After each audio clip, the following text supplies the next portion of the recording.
Hey YouTube, Taylor here, or Berry Hill Barbecue as I'm now going by. We'll see if that sticks. I want to show you three brands of lump charcoal side by side today, and I hope you are excited, because I am.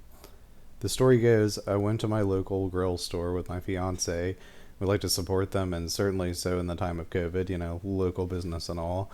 I went looking for blackwood charcoal, which they had in the past, and I really liked. Unfortunately for me, blackwood charcoal no longer exists. The store was kind enough to have all its display products cut open so you could look inside and see. I was able to see inside each of these bags, and they all actually had really good size chunks in them, and it made for a real difficult decision. So instead of making a hard decision on getting one of them, I got all of them as a bit of a present to myself and also as a way to share with the community. I'll end up using all these charcoals in the end, even if they're bad ones. Regardless, this stands as a good opportunity to do a side-by-side of these similar but different products. I can share with you folks and hopefully help inform not only myself but you and your purchases in the future. To introduce the candidates, we have B&B lump charcoal as their oak variety. They're pretty well known, so I'm pretty sure I'm not introducing that.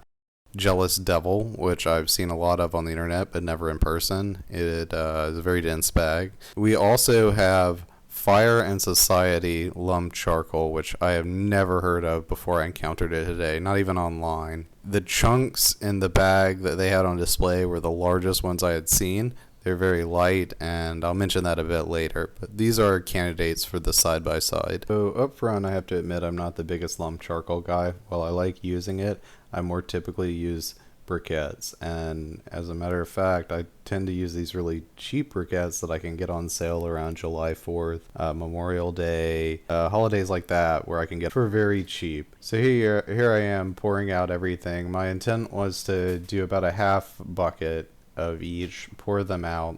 Again, this isn't very scientific, it's very anecdotal.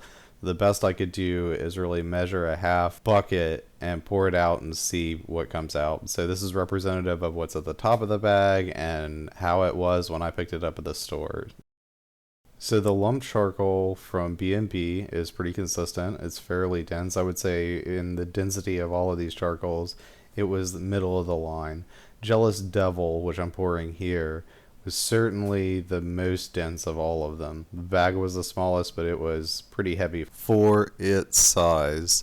As you can see here, the chunks were so large, I struggled getting them to pour correctly, so I had to get in there, use my hand, pull some out. I think I ended up having to throw some bucket. You may see me trying to show a camera the bucket fullness. It's a second camera I have. Did not do a very good job of that, so it probably won't appear too much in this video. The least dense of them was the Fire and Flame Society. I think I'm saying that right. And while they had the nicest, largest chunks of all of them, were certainly the lightest, so I'm curious to see how it burns. However, that will be for a future video. Here you can see they're all about to be laid out side by side, and I'm gonna actually take you in a close-end view so we can look at them and discuss them a bit further. Going right to left, we're gonna start with the Royal Oak Lump Charcoal. It had the most variety in size. There were large, medium, small chunks. The density would be about middle of the line if we're comparing them all, and it was the cheapest in price. However, is also the easiest to get. Jealous Devil, on the other hand, is my first time seeing it. It is the most dense of all of them. It had the most uniform sized chunks, which are medium to large, good quality control if you'd say, and it was really well packaged.